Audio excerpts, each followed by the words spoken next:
What's poppin', guys? Big K here, back on the podcast channel once again. Today we're going over my picks and predictions for Week 8 of the NFL season. And let's kick right into it here on Thursday Night Football. We got the Minnesota Vikings going to LA to play the Rams. That's just two teams in LA. They happen to be playing the Rams this week. So Minnesota attained their first loss last week to Detroit, as I predicted. So maybe I'm just good like that. I got a lot of them right last week. Now, there were a couple games where, it was pretty close. Like, I think the games that I got wrong were the ones that I thought were 50-50. Other than that, I got the rest of them right. I mean, it's like some of these games, it's like some of these games, like, I could have seen it honestly going the other way. So I kind of went to this matchup, and both of these teams won their games last week. I actually did have a hard time picking this matchup because I was like, the Rams, they got like Kupp and Puka Nacua back. Like, it seems like they're all back. Could there really be a chance that, Minnesota like loses in this one? I definitely think there is a chance, but I still think that Minnesota is going to pull this one out. On defense, I just think they're way more sharper than the Rams are, and TJ Hawkinson and Aaron Jones, they were listed as questionable this week, but I do think they will show up in this game, and I think just both those two players are really crucial to their offense. So give me the Vikings to win that one. So we're in the 1 o'clock window now, and in this game we got the New York Jets going to New England to play the Patriots. So this one was another tough game to call because I think that both these teams now are kind of in a slump. It honestly kind of came down to, for me, what QB is playing better. And if you saw last week's game on Sunday night, you'd think, right, the Jets, they got Davante Adams, so maybe they wouldn't lose by much. But when I saw the score, it was like last time I was watching the game, because I kind of did fall asleep last night watching the game. It was 15-37, and the Jets had 15. I'm like, what the heck happened here? So I then found out another funny stat enough, and Davante Adams lost to the Steelers a couple weeks ago, right? Gets traded like last week or so, then loses to the Steelers again as a Jet. So this guy just can't evade the Steelers, man. But anyways, back to the matchup itself. So last week in London, I was impressed with how Drake May did and how the team kind of did as a whole. Even though they did lose to Jacksonville, like I was saying earlier, I think in this matchup it's going to come down to who I think is going to be playing good at QB. And as of right now, I think Drake May is playing better than Aaron Rodgers is, which I never thought I would ever even say something like that. All right, into the next 1 o'clock game, we got the Baltimore Ravens going to Cleveland to play the Browns. So this is another one where I'm like, do I really have to guess on this one? I mean, it's like, come on. I think, without a doubt, that Baltimore is going to win this one. And I'm not saying that like Deshaun Watson was a big contributor, but he did get injured last week. And I saw something that was funny. Where it was like the Browns fans were like cheering when he got injured. It's like, wow. I mean, I don't know what they're going to do about this situation because here's what I think. If they had a good QB, the Browns would be like one of the best teams in the league right now. Like, I think they're having the Jets problem that they had last year where, they didn't have a good QB last year and they really were a good team, but they just didn't have the QB.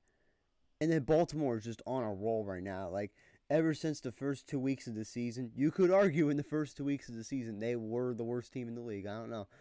It might be quite debatable, actually, but ever since then, they've been winning every game. They're now on a 5-game winning streak, and I think they're going to expand it to 6 wins with this win in Cleveland right here. Okay, maybe we haven't gotten to the hard part of this prediction video yet. So, in this one, we got the Tennessee Titans going to Detroit to play the Lions. And I say maybe we haven't gotten to the hard part of this video yet because these past two matchups I think have been pretty lopsided. Like, I think, it's like I really think Detroit and Baltimore are heavy favorites in their matchups, and this one ain't no different. So I was right. Both these teams did win last week. Or, no, I got Tennessee's right. They did lose last week. Unfortunately for them, I think they're going to lose again. Nothing against them, but it's just, I think, who was it? Oh, they were gonna trade no, my bad. DeAndre Hopkins to the Chiefs. Now, I don't know how much he's been impacting them. Honestly, I think there's this meme that goes around where it's like any player in their prime, when they get traded to Tennessee, that's where their career just goes to die because they just don't do that good. Like once they're on Tennessee, I don't know what it is. Maybe they just get comfortable there. I mean, it's a nice place, I guess. Nashville is nice after all, right? On to the next game, and in this one, we got the Indianapolis Colts going to Houston to play the Texans. This was another one that I was like, maybe the thought was like, because I haven't seen much stuff out there, but I was thinking like maybe the conception out there is that Houston's going to win this one, and I do think they are going to win this one. I gave them a 53% chance to win. It's funny because on the screen I have on here right now, it's like the text is small. It's weird, I guess. I don't know. Editor problems, I guess, right? But then my thought was Houston. I thought they were going to beat Green Bay last week, despite it being a close game, and it was a close game.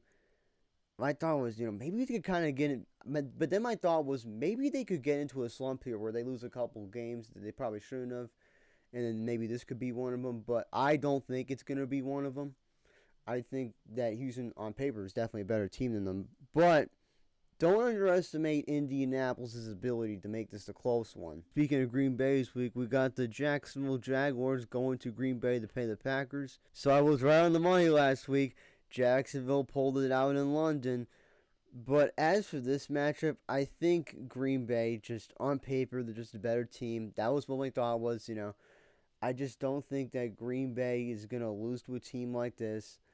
And yeah, Jacksonville I think is good. The record would kind of say otherwise. But when you look at their offensive lineup, they are actually a pretty good team. And Trevor Lawrence, I think, is good despite him not playing so well. I don't think he's one of the top 5 best QBs in the league, but he's definitely a top 10 guy, I would think, for sure. Jordan Love, I would think, would be in that range as well. So I think it will be a game that is just separated by a touchdown, and that's what I gave it here.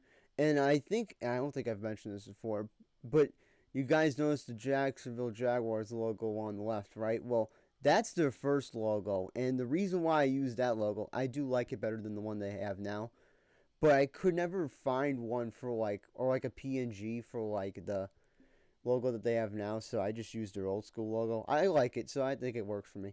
So in the next matchup, we got the Arizona Cardinals going to Miami to play the Dolphins, and for this one, I think it comes down to who's playing. So I heard a couple weeks back that Tua was going to come back in Week 8, so now that it's Week 8, I'm like, maybe Tua could come back in this game. And that was what my thought was. I think he'll be back in this game, so I gave Miami this one.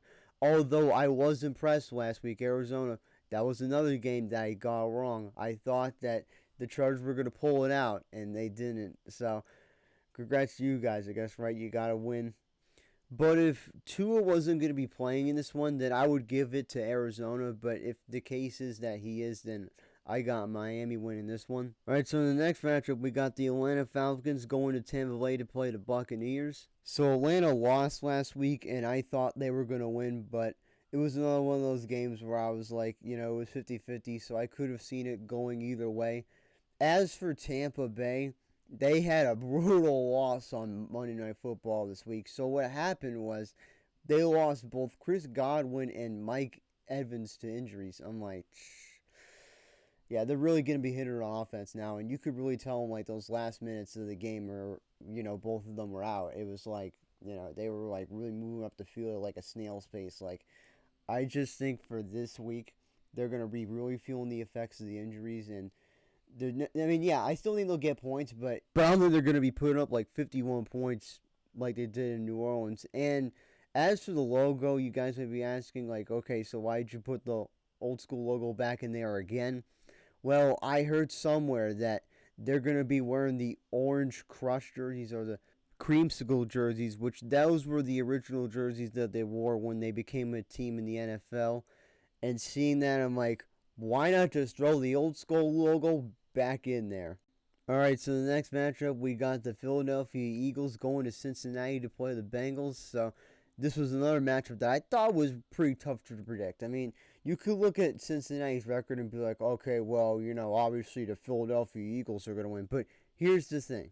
I think in a lot of areas, and I've said this probably in the past couple videos, but Philadelphia, I think, could really choke away some games. And I think that this was going to be one of them. So, first time doing this. So, for the upset of the week, I got Cincinnati beating Philadelphia at home. Or, in Cincinnati's home. And when I thought of it, I was like, Cincinnati, they started off slow this year, which I think is something that's pretty common for them. They do usually start off slow, and just like I thought, they're now on a roll again. They have probably gotten 3 wins in a row at this point. And despite Cincinnati's shortcomings on defense, I think with the offense they have, which I think it's just one of the best in the league, without a doubt. They got Burrow, Chase. Yeah, there's just a lot of people on there that are elite. So I think that could be enough to get them over the hump of the Philadelphia Eagles.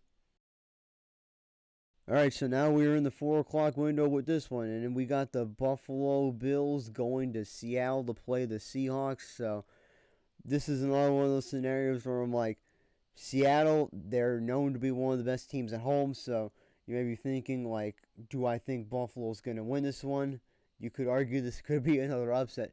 But I think Buffalo is going to go into Seattle and beat the Seahawks. And I don't know if I mentioned this last week, but yes, last week was Amari Cooper's first game in a Buffalo Bills uniform, and I did get that game right because the Bills did win last week. In this next matchup, we got the New Orleans Saints going to Los Angeles to play the Chargers. Finally, I called it Los Angeles and not San Diego. So for this one, I think the Saints are now in a little bit of a slump, and I think that slump's going to continue with this one. So I got it 17-24 in favor of the Chargers. And the Chargers, you did let me down last week. I honestly thought you guys were going to beat the Cardinals last week.